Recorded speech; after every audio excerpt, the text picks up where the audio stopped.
Well, if you're not driving, you might be flying. We're going to take you, here's a live look. Perfect timing as we see an airplane landing at Charlotte Douglas International. We're expecting millions of folks to take to the skies over the weekend. The Labor Day holiday is expected to bring numbers that we haven't seen since before the pandemic. Chief Transportation Correspondent and pilot Mackay Beeler is braving the crowds at the airport this morning. How's everyone's patience doing, Mackay?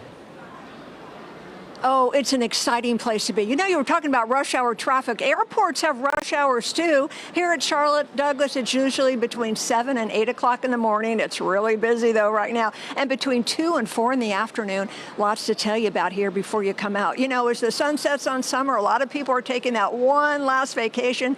Breaking numbers here at Charlotte Douglas International Airport. I have a special guest for you, Aaron Maurer. Aaron, thanks for joining us. Your title? So I'm the Deputy Assistant Federal Security Director for Charlotte. All right, so when it comes to going through security, there are things people need to know, especially about your carry-on bag. Tell us about some of those prohibitive items you have found. So we have a few here to actually show, and what I would ask is that the viewers leave this at home or check it and not put in their carry-on. So let me grab a few for you.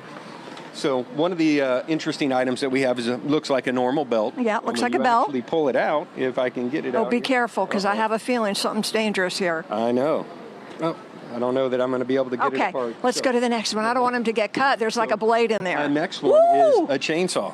So we have people that try to bring all kinds of interesting items in our carry-ons, and obviously that slows us down, that slows them down. We have to send them back out to check the bag, and you know, we're trying to get people through as fast as we can, as safe as we can. Okay, well that's really big and horrible. All right, what else do you have? Some things in there look kind of innocent to me. I don't even know what they are. All right, so what is this? A dancing stick, a cane? So we actually have a cane sword, and so we see items like this on the regular where people are actually using them as assistance devices to get through the checkpoint, and they don't really realize that it may be a sword inside, or they've forgotten.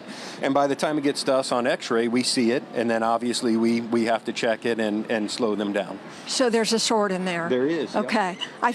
Okay, gonna show me? We'll see if we can get it out here. Okay, and I know that you've got a comb. Oh yeah, okay, well that can hurt somebody. Yeah, absolutely. Okay, yeah, leave it at home, folks, leave it at home. Do you have a comb in there that you showed me before that looks very innocent? Okay, so what's wrong with this? So a lot of times when you see this on x-ray, we can see right through it. And so you can actually, it'll show up as plastic, and then our x-ray operators can see that there's a knife inside. So, no, folks, no. No, but you can check it in your bag? You can. You can put check this it in your check bag. Okay, all right. Now, I think there's a really big knife in there. We don't have time to go through everything. Right, so this one was one that came through Charlotte recently as well, and it's just a giant pocket knife. So again, not allowed on carry-on. Okay, well, I'm afraid to ask this. TSA, over the years, has found some really weird things across the nation. Do you dare share with us 2 of the weirdest things? Because folks at home want to know. So we do see a lot of strange things. We see sometimes people will tape stuff themselves. I believe tape stuff to themselves. Okay, tape what to themselves? So I believe in Florida we actually had an individual that had found a baby alligator and actually had taped that to their leg and tried to come through security. So we also see, of course, a lot of other items that are illegal items that people are very ingenuitive in trying to sneak them through. Do you dare tell me about the Haiti lady? No, actually, I'll reserve that one. Okay, it's weird.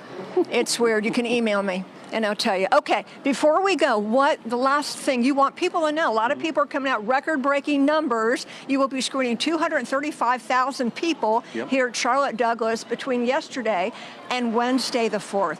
Last comment, what do you want people to know before they come out?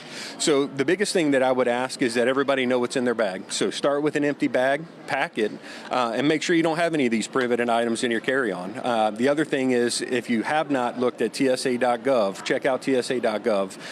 TSA PreCheck is a great program. It will get you in much faster. It's an $85 charge for 5 years, and you'll be able to keep your shoes on, keep your laptops in, and it's going to be able to transition you through the checkpoint much faster. Aaron Maurer with the TSA, you're wonderful. Thank you so much. We'll be back at 9 o'clock. We're live at Charlotte Douglas International Airport. Mackay Beeler, Queen City News.